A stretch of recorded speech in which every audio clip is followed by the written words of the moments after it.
हमारी तरफ से आप सभी को प्रणाम। प्रणाम। मेरा नाम बीना। मेरा नाम सीमा। आज हम आप लोगों को प्यारा सा बन्ना सुनाने जा रहे हैं, जो कि जब शादी बैठती है मंडप में तब गाया जाता है, उस समय का बन्ना है। आप लोग पूरा वाच कीजिएगा, पूरा सुनिएगा, बहुत अच्छा लगेगा। आप लोग हमारे चैनल को सब्सक्राइब करिए, लाइक करिए, शेयर करिए, कमेंट में जरूर आप लोग बताइए कि हम लोगों का गाना आप लोगों को कैसा लगता है। बहुत बहुत धन्यवाद। आप लोगों से रिक्वेस्ट है कि पूरा सुनिए आप लोग। बहुत बहुत धन्यवाद। बन्ना संवर का रे तोरी नजरिया जिया में घड़ी घड़ी जाए। बन्ना संवर का रे तोरी नजरिया जिया में घड़ी घड़ी जाए। बेटी मंडप के भीतर हो, बेटी मंडप के भीतर अपने पापा से अर्ज सुना।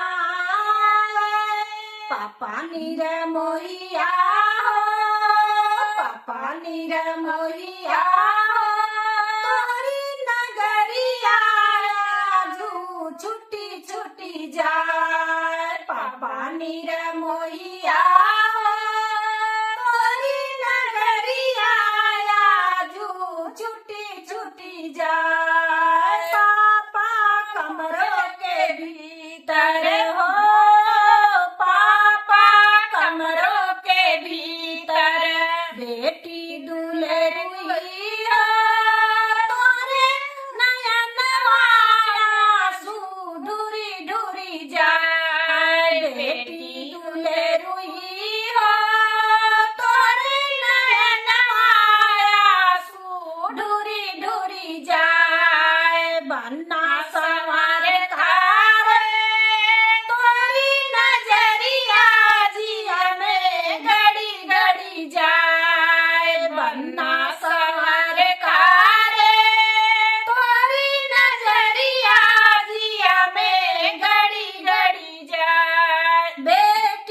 मंडप के भीतर हो, बेटी मंडप के भीतर अपने चाचा से अर्ज सुना।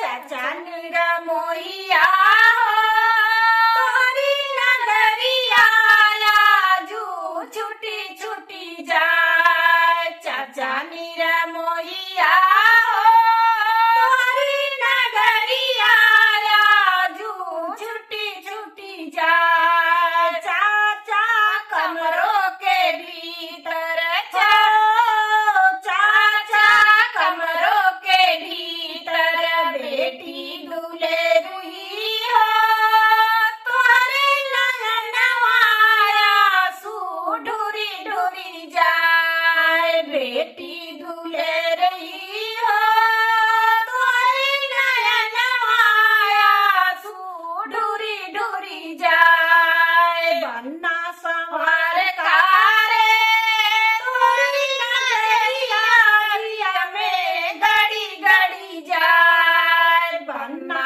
संवर का रे तोरी नजरिया जिया में घड़ी घड़ी जाए। बेटी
लोग लगा करके फूफा को, मामा को, जीजा को, मौसा को लगा करके गा सकते हैं। बहुत बहुत धन्यवाद, बहुत बहुत आभार। पूरा आवाज कीजिए, आप सबसे रिक्वेस्ट है, पूरा आवाज कीजिए। धन्यवाद।